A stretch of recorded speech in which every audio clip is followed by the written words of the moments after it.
Chat Show. I'm your host, Miss Kazmak. This program is designed, created to show to you, the viewer, about other successful leading women in our society who you have very little about.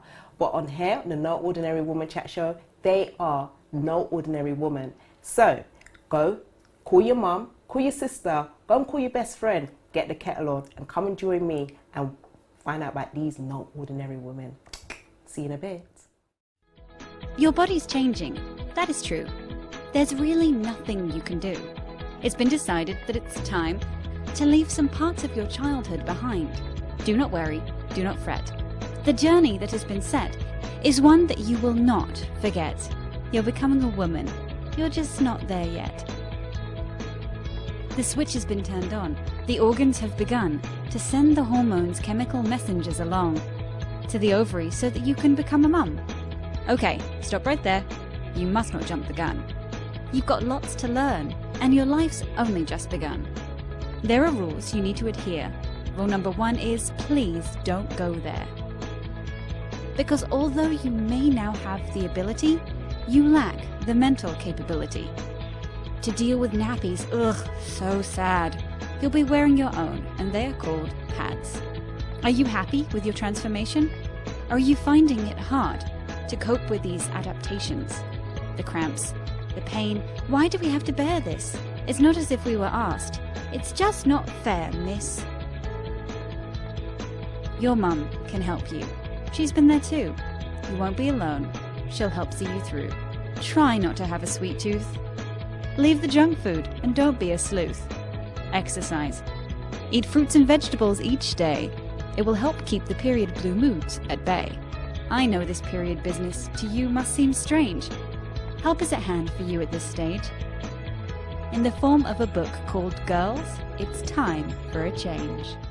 Hey, welcome back to No Ordinary Woman Chat Show. Like I said, I'm your host, Miss Kazmak, and I'm so excited because I've got a fabulous lady with me. Her name is Denise Brown. She's a fashion stylist. Oh my gosh. Anyway, I'm not even going to continue to talk about me because, you know, I get a bit too excited talking about myself, but less about me and let's meet Denise. Hey, Denise. Hi, how are you? Oh my gosh, girl. Listen, that hat. I need that hat. Like, can you hook me up? Yeah, definitely. Yeah, because yeah, you're looking too fleek for me right now. Thank you. And I'm trying to own this stage. But hey, but do introduce yourself to our viewers and let them know who you are and what you're about. Hi, I'm Denise Brown. I'm a freelance fashion stylist. I'm also the fashion director of Fashion Changed My Life. Wow, fashion changed my life. That's kind of like a strong kind of title. I mean, how did fashion change your life? I mean, how did this happen?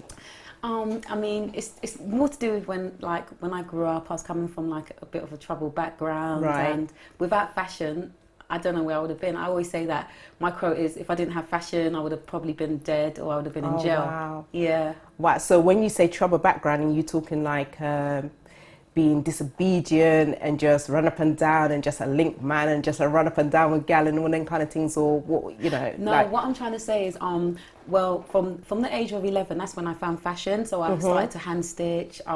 You know, African print is so funny because as I'm looking at your outfit, I'm just remembering. My mum's friend, she went to Ghana and she bought some African material. And then I remember just looking at the fabric thinking, this is amazing. And around that time, I was going to like a hip hop rave. Okay. So, yes, I got like the fabric laid on the floor, cut it, made like a massive African gown. And I made like one of them kind of hats like Queen Latifah used to wear with the cardboard. Okay. Yeah, it was like one of the biggest hip hop raves in Kilburn, and Mark Ross was playing. Right. Yes, I remember so that's how I got into fashion. Oh, wow. So, yeah. Oh, my goodness. So what age was you around that time? I was 11. 11. So you actually made an outfit at the age of 11, went to a hip hop... Hold on a second. Hold on. You was at raving from the age of 11. Yes. Okay. All right. Well, you know what? I was one of them kind of like late comers on the scene, kind of. But hey, well, praise God. So in terms of your fashion, in terms of you making clothing, I understand you actually style people as well. Is that right? Yeah. So I understand you've styled like Kanye West, Yeah. Rihanna, so you've styled like some major celebrities. And Yeah. I mean, how did that opportunity fall in your lap? It started, I mean, when I left school, Mm-hmm. I left school with no GCSEs because I had like, there was a lot of things that was happening at home. I got put into care. Mm-hmm. Okay. And at that time, I couldn't study because at that time I didn't go to school anyway because I was really bad. I used to be on road doing all sorts of madness. Right. And so I remember when I was younger, I was so confident. I always used to say that I'm going to be the next Versace. Wow. And yeah, so eventually when I went to London College of Fashion and I realised that it's not going to work, I don't know celebrities, then that's when I decided that I wanted to be a fashion stylist. So how I got into becoming a fashion stylist is that I remember this lady at college, she worked in the gift shop. She told me to buy a gift box, and I put like pink tissue paper, it's silver, and I put my CV in with my final collection. It was like a 6-piece collection based on astronauts for at London College of Fashion when I was graduating, and I sent it to Black and Beauty magazine, and from then I did work experience for the fashion director for Black and Beauty. That's really quite a unique way of actually approaching an organisation and putting yourself out there, because obviously a lot of people would have been just sending their CVs and things like that, so you've done something very unique and different. Yeah. So praise be to God. Wow. So in regards to, you know, apparently you've got your own clothing line as well, right? Yeah, it's called Don't Judge Me Clothing. Why don't judge me? Because, do you know what, when I first got into the industry, I was getting judged a lot of times because I was single mother. Right. I'm like your typical black, loud woman who's like, you know, in the industry, everyone's quite, you know, they're quite like, quite posh, or they're, you know, this certain type of way, like they're kind of reserved. Yeah. Where I'm like, hi everybody, how are you? You're right. And then people like, what's wrong with this girl here? And so they didn't really like that. And a lot of, like, even some of the stylists I worked with, oh, you're a bit too ghetto, you're too loud, you know, it's not going to work. And all the time, I used to always get judged from even other assistants that used to work with other stylists. And they used to just kind of look down at me. So I came out of Don't Judge Me because of the way people judge me, because of who I was, and also even going to modelling agencies, when people see me, they didn't, you know, they took ages to come and see my work, because of my complexion, basically. Goodness. I came out with Don't Judge Me, but it was based upon people's religion, race, and just don't judge people for who they are, because you never know who that person is. Absolutely. Do you understand what I'm saying? Absolutely. So, yeah. And I suppose in a way that's really good, because I guess even when you look at society today, you know, we have people that will like stereotype our youths. Do you understand what I'm saying? Like the black boys and everything else. And then when you hear about them doing certain things, it's like you kind of like, you stereotype them, you put them in this box. They're only going to be like rolled and end up in jail and everything else. And then when they end up being like, one of my little cousin, he's a chef, and he's like a master chef, and he's only 21. That's amazing. Big up Lamar. Anyway, yes. So with him, it's just like, you know, I was with him last week, and he got interviewed for this job, and because he's working at the Dorchester Hotel, that's how comes they wanted to see him, because he's worked there. And when you see him, he just looks like the regular kind of youth that you'll see on road and everything. But you know, you're right, don't judge me, because we can't keep on judging people based upon their cover of their skin color, or you know, their religion, their faith, etc. We have to be open-minded, because you just don't know who that person's going to be. That's do you know what I mean? saying. You know, Definitely. So oh wow, so I'm really excited to have you here, because I've been following you, I've been listening to you on YouTube. People, listen, you need to follow Denise Brown on YouTube.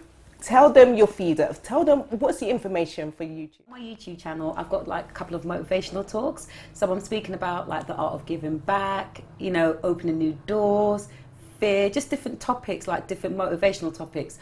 I've also got a couple of fashion videos as well. I've got a video coming up of me in actual fashion PR, where I'm selecting clothes for a photo shoot. So you get to see the behind the scenes and how I select clothes, and also accessories and shoes. So yeah, that's my video, so please check it out. You heard it, check it out. Make sure you do it. You'll be disappointed. Wow. And also there's the first motivational video that you did about kick down those doors, those kung fu fighting. I was like, Lord God, this woman is really ministering to me. Where did that come from? Do you know what it is? It's because there's been a lot of times where I've tried to open, you know, when you're knocking on people's doors and people say no all the time. And then, like, for instance, I'll give you an example. When I do photo shoots, sometimes we do test shoots. So we come with an idea. The photographer will come with the idea. He'll get the model, I get the clothes, and we'll just do the shoot. Now, if the shoot looks really good, we'll email certain magazines. And if they take it on, then we're happy. So basically, there's been a few magazines that I've emailed, and they always say no, no, no, no. Right. And there's one particular magazine, and this guy kept on saying no. And then just the other day, because I'm not gonna lie, I must have at least emailed him 10 times. Good. And then the other day, did a menswear shoot. It was like based on the Cray twins, two boys, and it's amazing. It's like men in suits, but it's different style with suits, roll necks, and the guy said yes. So I was really happy, but it's also to do with as well, because on LinkedIn, I've got like a high profile on LinkedIn. And, you know, there's a picture of me on LinkedIn. And there's been times when I applied for a position in a couple of big companies, and they see my work instantly. Oh, we're going to give you an interview. But what they do, they research you. And then they look on your LinkedIn, they see a picture of you. And then all of a sudden it's like, oh, I'm really sorry, but you're not qualified. And I'm like, excuse me, I've got qualifications. Oh, it's because, you know, they always try to come up with an excuse. There was a magazine that straight away, I love your work. And they must have started to research me, then they realised afterwards, I don't think she fits in with our magazine. It's not my work, it's me. So when you say it's you saying as a black woman, is that what you're basically saying? So it's coming back down to the clothing line of don't judge me. Yes. Wow, that's just crazy. Because if you check it, we're in England. So over here, I've styled for all the magazines. I've done the Prides, I've done the Black Hairs, the Black Hair and Beauties, and there used to be Fab magazine as well. So I've done the majority of all the black magazines now. All of the magazines that I normally work for are European. Right. And it's okay to do like a shoot for a European magazine if you're not going to get paid. But then if you want to be part of that magazine, I'm talking about as a freelancer, but if you want to be part of the magazine like a fashion editor, that's where the problem sometimes comes. Because what people do, they research you. They look at your picture and they think, can I have her to be part of my team? Yeah, you already know to represent angry black women. Oh, if we tell her what to do, she might want to argue with me. How are we going to communicate? So that's the problem. So I've had that loads of times, But it just sounds like that's an insecurity issue on their side. That's got nothing to do with you as an individual. That's just something that, you know, I see society needs to deal with, because we're all unique. Do you understand what I'm saying? If you're gifted and you're talented in a particular area, why would you block that person? Because you're intimidated. I'm too scared just in case you might while out on me. Like, but that's just the way it is in this industry. The only way you can make it, if you really want to make it in England, you have to travel. As a stylist, like I have to. If I was in Africa, I'll be big. If I was in America, Atlanta, New York, I would make it. But in England, you're restricted, because even down to like that's why my work's very European. If you see my work, it doesn't. You think that's my work. I learned that from the stylist that I used to work with. She's a black woman. Her work's all European. So basically, so that's one of the biggest problems that we have. Oh my goodness. So I mean, in regards to all of what you've just said, what would you say to a young person who's actually watching the show right now? How would you encourage them? If you can just speak to that camera over there and encourage that young girl who has that passion for fashion. She even wants to be a stylist, or she just wants to create and design clothing. But what is the challenges that she will come up to, which you have? But what would you say to encourage her to continue? What I would say to you is just keep on pushing, keep on fighting for it. Things are easier now because of blogs, you can actually create your own kind of hypeness now on your blog. So what you can do, what I would always say to the viewers or anyone that's up and coming, always have a blog. CVs are kind of like dead. It's all about blogs, because what people want to see now, they prefer to see what your passion is online. And so create your blog, put yourself out here. Even if the doors are shutting, keep on pushing and don't stop. So from creating your blog, what you do as well, do photo shoots. So if you've got like a photographer, you've got like, you can get your friends to model, you know, a lot of you youngsters, you can do makeup. You guys are amazing. So, you know, just put together an idea, even if you go through your wardrobe or your friend's wardrobe, or just go to like the high street shop and buy like clothes from maybe Primark, and then do the photo shoot, bring it back, but keep on building up your portfolio and showing it online. You know, have all your social media outlets like your Insta, you know, your Facebook and Snapchat. So that's what I would say to young viewers. Thank you, Denise. Thank you so much. And also, another thing that I want to add to that is just be yourself. Because one of the things that I'm getting from Denise from this interview is that she's basically being herself, and don't try and be somebody else that you're not, because when you do that, game over. Continue to be you. If you get one door closed, you know what, there's another door that's going to open for you. So just keep on going. And even you, that mature woman that's still sitting there thinking, but I don't have the money, this and the other. We're living in a time that we don't even know when it's our time, when that expiry date, because all of us has got an expiry date. So don't just procrastinate. Get out there, do what you was called to do. So, Denise, back to you. So what other events, what other things have you got coming up in the near future? What I'm going to be doing is in February, it's my birthday. Hey, February, Yeah. not the 14th by any chance, is it? No, it's Okay. 3 days after the 17th. Yeah, what I want to do is I'm going to do an event. So I'm going to do an event. It's going to be called, it's going to be speaking about how fashion changed my life. So I'm going to keep it real. So it's going to be like, you know, speaking about who I am. I'm coming from a troubled background. And if you want to find out about my story, come to my event. It's going to be a free event. Okay. And I want to invite everybody, people that I know from years ago. And then Right. also advertise in universities, colleges, and try and get bloggers to come, you know, so they can be fab, yeah. tweeting, blogging. So you're just going to get this mad momentum going on about Denise Brown. Oh, yeah, because I've done this. events already. Like I've done like introduction to fashion styling events in Chalk Hill, and I've had like a really good turnout, and had like the most I probably had like 70 people. But Okay. from my events, I've gotten work. So I've like taught for like Peabody Housing. I've got one-to-one, you know, consult clients. Yeah.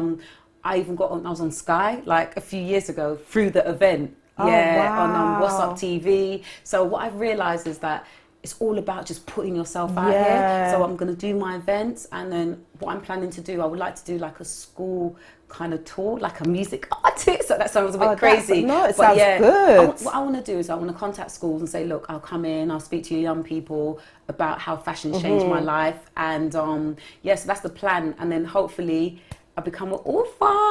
Oh, wow. Oh, so you've got a book?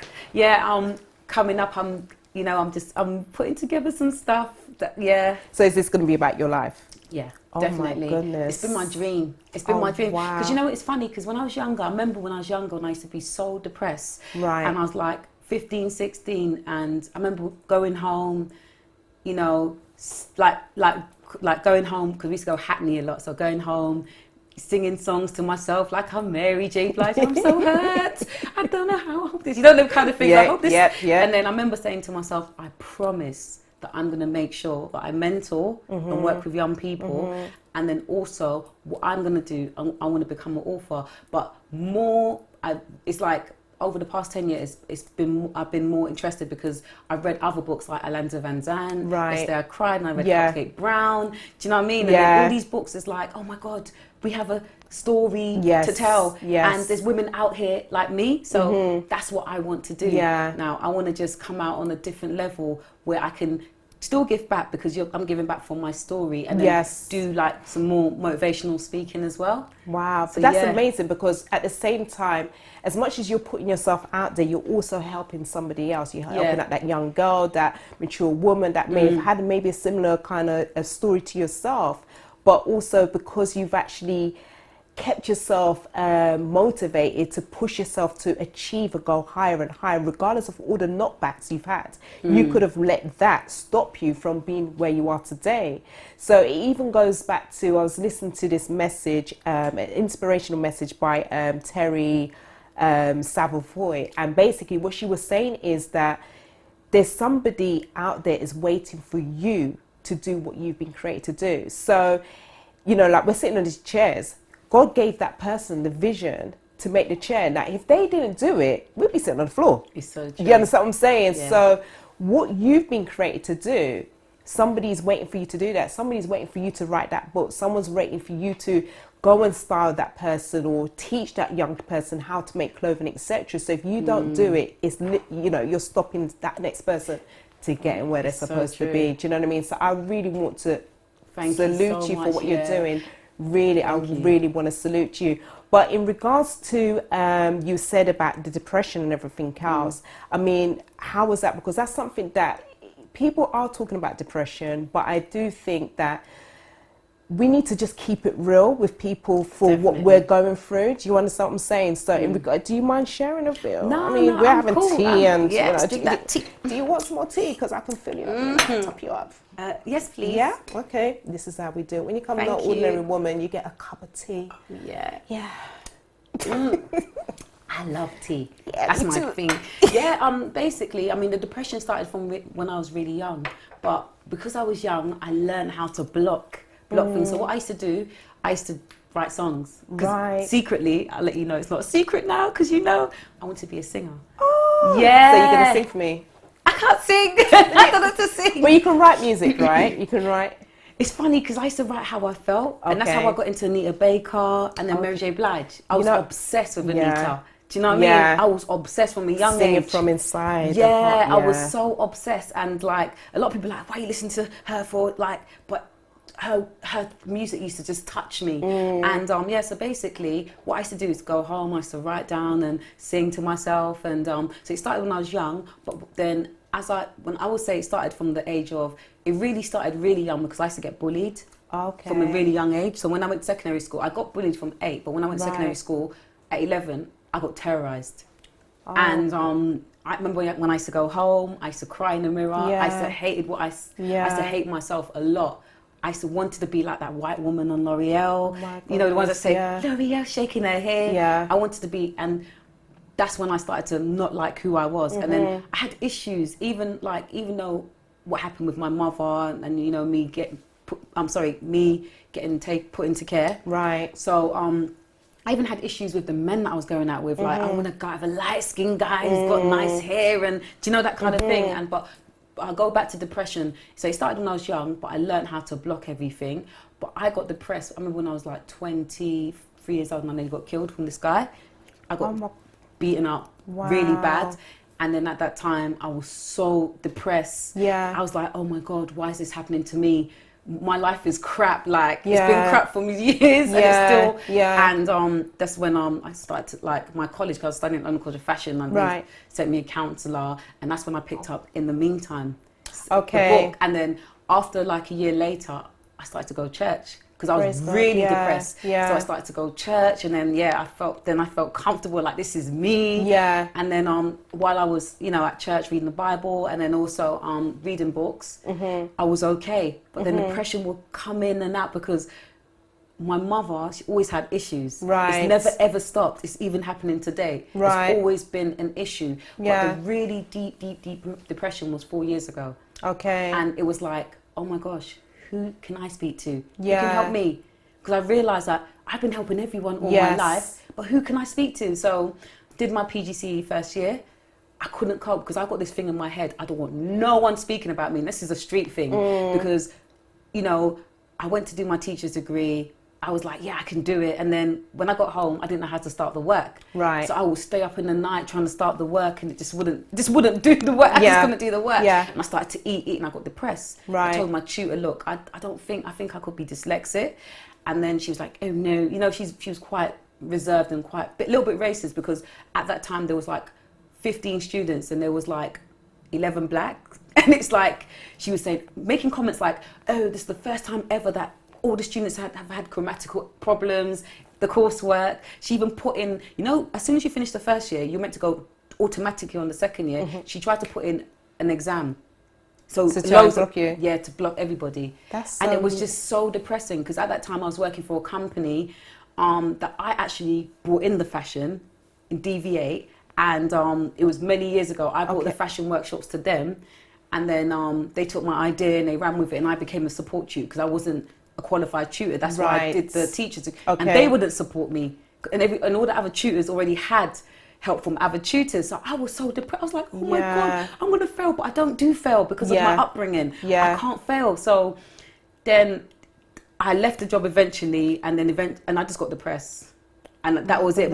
And I realized, and then everything started to come back to me about my life, my upbringing, because I learned how to block it. Yeah. So I'll be saying bits and pieces, but at that time, that's when I realized that, wait a minute, I got no one. And my son was giving me a lot of headache as well. He was getting into trouble all the time. So it was too much to take on. So I got really depressed at that time. And then industry as well, I worked for a magazine. They were, it's like everyone was blocking Denise and I just couldn't cope.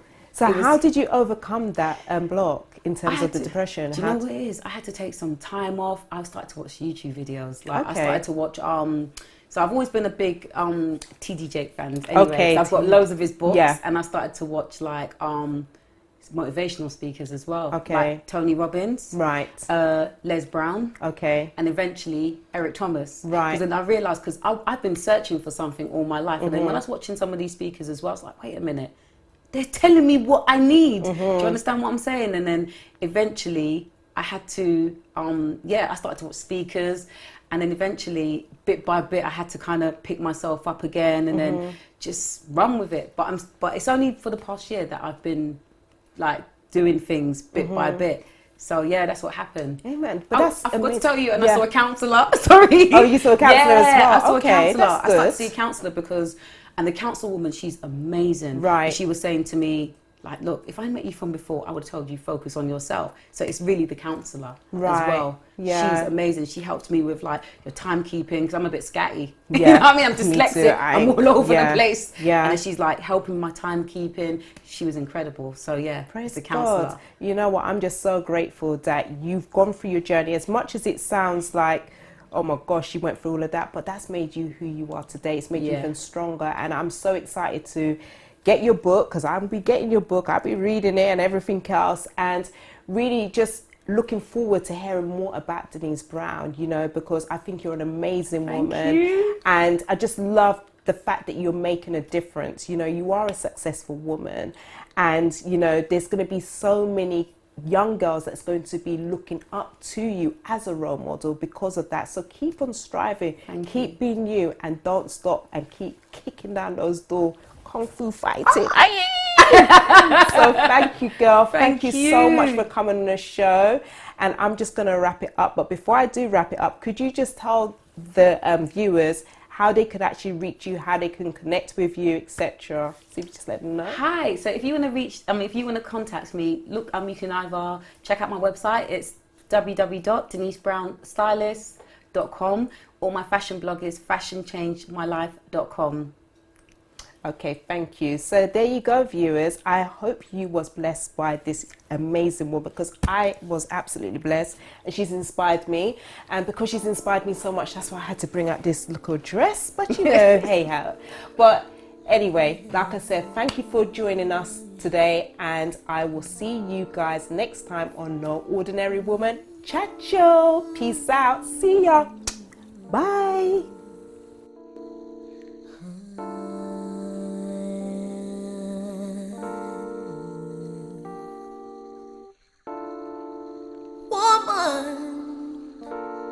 You are the key. It's only natural.